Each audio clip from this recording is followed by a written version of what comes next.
speak, even if your voice shakes. And, I'll be the one to say it. I don't know everything. Yeah. And I don't want people to expect me to know everything, just as I don't expect other people to know everything. And I think, a lot of people are scared to get out there, to voice their opinions, to try to form relationships because they feel like they aren't the perfect person. They're not the perfect queer. They're not the most educated. It's like, you can just be you, like show up as you. We can meet people where they are and learn and grow together.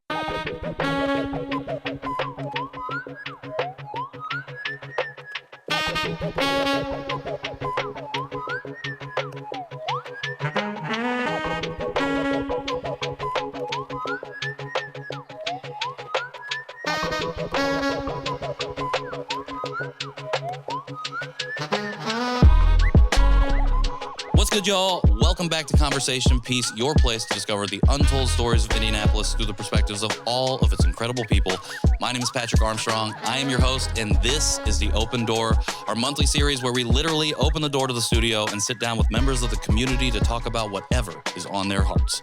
If you are interested in participating or you just want to learn more, go to conversationpiecepod.com and click on the open door at the top bar. And shout out to Life in Indy and the team over there for sponsoring this series. Now, without further ado, let's get into it. My guest today is Emily Mellentine. Emily, thank you for joining me. Thank you so much for having me. I'm so happy to be here. Absolutely. If you don't mind, for people who might be watching or listening or tuning in right now and maybe don't know you, do you mind sharing a little bit more about yourself? Yeah, of course. I'm Emily. I am the host of Writings from Her Corner, which is a women's writing group here in Indy. I am a fellow at Pattern right now. I have worked in the nonprofit industry, Visit Indy, Indiana Humanities, Girls Inc., and I have some other exciting stuff coming up that I'd like to talk about. But yeah, I just have a strong passion for community building and just enjoying life. I love it. Before we get to your announcement, I do want to mention, the first time we actually connected was for a poetry reading at Tomorrow Bookstore. Shout out to Jake and Julia. I was wondering, that was when I first learned about kind of the work that you did and about the writings from Her Corner. I was just wondering if you could share a little bit about how that group is going and what you've been doing with them. It's going so amazing. Yeah. So Writings from Her Corner, it's a women's writing and social group designed to just build community, provide focused writing time for people, and offer a supportive space to share. Women, cis women, trans women, gender fluid, non-binary people are welcome. We're having our 50th celebration next week, next Wednesday at Dream House. Thank you so much. I'm very, very excited, happy about it. It's been the best thing that's happened to me. And I can just I hear the impact. Yeah. Even yesterday, our session, it's just really amazing. And I'm so happy that it's gotten so strong. Yeah. And I can't wait until 100 for already. Sure. I'm another year. I'm ready for it. And 50 is a huge milestone. It is. That shows that this is something that people want to do, and they're craving it clearly. Yeah. So we have a lot of regulars that keep coming, which is just such a great way to build community, to meet like-minded people. And I try to give some pretty introspective prompts. We get real vulnerable. For sure. Strangers and everything. And then new people that come, they're just I've been looking for something like this. Third spaces are so important. And, we just lack that a lot. And Dream Palace is an amazing third space. Yes. We're very sad to see it go, but I'm just happy that it existed. 100%. And Taylor's so amazing and generous, letting me use the space for free for almost 2 years. Yeah. It's just a very, very special place. And I'm very excited to celebrate that next week. For sure. Well, congratulations. Super excited for you to get to 50. Can't wait to see what comes with the next 50. And it seems like things are coming out of these first 50 that we're here to talk about. So what are you here to talk about? What's on your heart right now, Emily? Yeah. So I'm actually super excited to finally share this publicly for the first Exclusive. time. Pew, pew, pew, pew. My business partner, Michaela, Emanual, and I are launching the Haute Spot. Okay. This September. And I'm actually going to FaceTime her in. FaceTime her in because we need to know what the Haute Spot is and we need to hear it from both of you. Yes. Alrighty.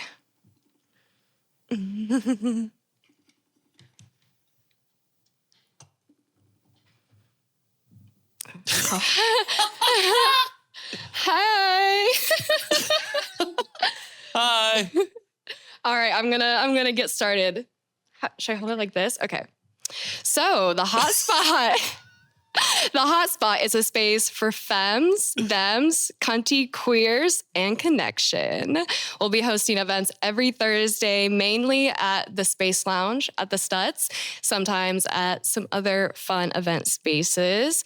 Each week we'll have a different vibe. The first week will be a free kind of community-oriented event. The second week will be focused on wellness. Okay. The third is educational. We'll bring in some facilitators and educators. And the last week will be all about creativity. So a little something for everyone. Michaela, take it away. Let's hold Michaela Oh, up yes, on yes, the mic. yes. Here we go. We're micing you up, Michaela. Here we go. Oh, wow, I'm mic'd. Yeah, You're mic'd now. We got to be able to hear what you got to share. So true, so true. So our mission is pretty much just to bring connection. We want to bring out the cis women, the trans women, gender fluid, non-binary, literally everybody, just to get some connection going. We've noticed that, in a lot of communities, most communities, there's a lot of discourse and a lot of issues that arise. And we just wanted to make sure that there was a safe space for women, for trans women, for everybody that isn't necessarily centered or founded by men or centered around men. Necessary. Yes. Yeah, I feel like there's just a lot of places that are focused around men. So we just wanted to make sure that we brought something that gave some opportunities for other people to shine. There are a lot of organizations in the city already, like Indie Pride, Sapphic Social, Queer Circle Indie, Kaleidoscope Indie, that are all queer organizations that are doing a great job. And we just wanted to go ahead and add to that, just really build community. And yeah. I love the additive nature. Thank you for sharing, Michaela. I love the additive nature. And I wanted to ask, I love this idea of building community. And I know Emily's all about building community. How did you know when you connected with Emily, like, this is somebody I want to work with to do this on? And I know that she's struggling to continue to hold the phone up to the mic. So I'm going to make her struggle just a little bit longer as you answer this question. Yeah, no, Emily and I, we go back a few years. We both met at the same nightclub and we hit it off immediately, actually. So since then, we've just been talking. Every time there's something that maybe comes up, we're like, oh, well, what if we could do something different? And we've been going back and forth with that for a couple months. And, we decided, let's just do it. We keep saying we're going to do it. Let's just do it. I love it. I love it. Thank you so much, Michaela. Do you want to keep her holding her up to the mic? You can come down. I'm gonna you can come down. up. Thanks, you, Michaela. Bye. On that point, just things just come up so much. And also, as I've just been talking more, I've been getting more involved in the queer community. For sure. Within the last year, just making more queer friends and working with Indie Pride this season, doing content with them. I've talked to a lot of people and just heard a lot of need for a space like this. Yeah. And you hear people, saying this kind of stuff all the time. And I've said it a lot too. And it's like, okay, well, nothing's going to happen if you don't make anything happen. Right. And anyone can do it. So why not us? And that's actually like one of the big reasons I started Writings from Her Corner. I'm like, I grew up dealing with a lot of mental health issues, challenges, and never really had a community and always just kind of felt very isolated until I was like, I can't really find a community. So I'm just going to try to create one and see who it attracts. Yeah. And it worked. Yeah. So I think it's so important to go out there, get out of your comfort zone, try to find communities. And if you can't find one, create one. Yeah. There's someone out there who's going to like it. For sure. And if not, oh well, like you tried. Exactly. The worst thing that can happen is that it's just your thing. And if that's the worst thing, that's totally fine because you still did it because you needed to do it. Yeah, I mean, Michaela and I will still be having fun. Exactly. Even if it's just by ourselves. Exactly. And you're still creating, you're still expressing, you're still getting to do what you want to do. And if other people happen to find that and it resonates with them, that all the better. Yeah. It just expands that community. I will say, as a passive observer of you and your work and the stuff over the last couple or year and a half or so, I've been really inspired and impressed by the way that you lead and step forward, and especially recent incidents within the queer community. I think you were an active voice, and I feel like I just love to see you step into this, like, and model for folks that it's okay to be unapologetic about who you are and to say the thing that needs to be said. Because for a lot of people, it doesn't feel safe to do so. And so we need to see people create those spaces, and we need to see people empower us to be brave by being brave themselves. So thank you for doing that and for leading in that way. Thank you so much. I really appreciate that. 100%. And what you're saying about not always feeling safe, speak even if your voice shakes. And I'll be the one to say it. I don't know everything. Yeah. And I don't want people to expect me to know everything, just as I don't expect other people to know everything. And I think, a lot of people are scared to get out there, to voice their opinions, to try to form relationships because they feel like they aren't the perfect person. They're not the perfect queer.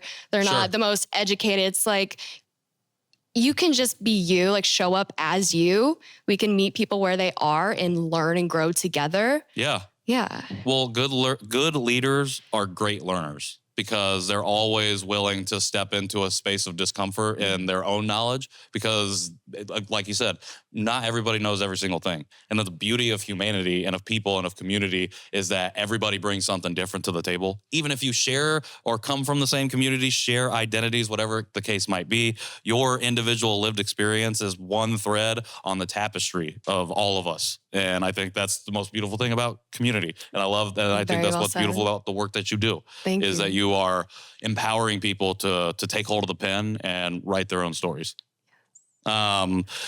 So we've been talking about building community. It's the year of the community on the show. And we're doing all of that right here in Indianapolis. I'm wondering, Emily, what does Indianapolis mean for you?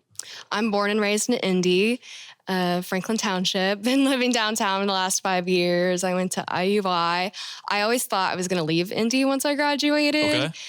And after working at Indiana Humanities, shout out, they're amazing. Shout out Humanities, 100%. After working with them for just like a couple months, I just was open to a whole new world in Indy that I had no idea was there. Sure. And that was purely just based on community events. Yeah. I had no idea there were so many events going on that you could just go to, and a lot of them were free or very low cost with, issues just gathering with like-minded people, and especially the literary scene. So that year I was working there, Dream Palace opened, Loudmouth Books, Golden Hour, and Whispering Shelf all open. Yeah, it was around a that wild time in the local bookstore community. Yeah, here. and like Tomorrow Bookstore had just kind of opened. Yeah. Oh my gosh, I just fell into that. And at that time I was writing poetry and publishing. I'm a little removed from that right You're now. busy. Yeah. You got stuff going on. Yeah. I feel like a different person since those are published. Poet. Yes, both for sure. I was just open to a whole new world, and I realized like Indy is actually pretty cool and it's growing. And I think that's pretty like prevalent. I think we've seen that a lot within the last couple of years. Yeah. And then I did an internship at Visit Indy, and I just really, really love the nonprofit space in Indy. I love organizations that can work together and thrive together. There doesn't need to be competition. There is. This is America, capitalism, whatever. Right. But, we can get so much farther collaborating. We can coexist. Why can't we coexist? Why can't we work together? It's a choice. It is a choice. It's a choice. Because there is no reason that we can't. Yeah. Your own personal reasons, maybe, but 100% your own personal reasons. And even if you have those, just, learn, get past it. Yeah, you're about to lead me into a conversation I'm about to have tomorrow, so I got to save it. But 100%, I could not agree more. Like, we can take it so much further. And I love that experiencing the city through the Humanities, through Visit Indy, now through Pattern and the other places that you've been involved with, has like kept you here a little bit, you know, like definitely. I'm always looking for reasons why people stay, because we hear a lot of reasons why people go, and what we want to know what's keeping people here so we can maximize those things. So thank you for sharing that. Yeah. As we wrap it up here, and again, these are only 15-minute conversations, and I'm like, why did I do that? But it allows me to talk to so many amazing people like yourself.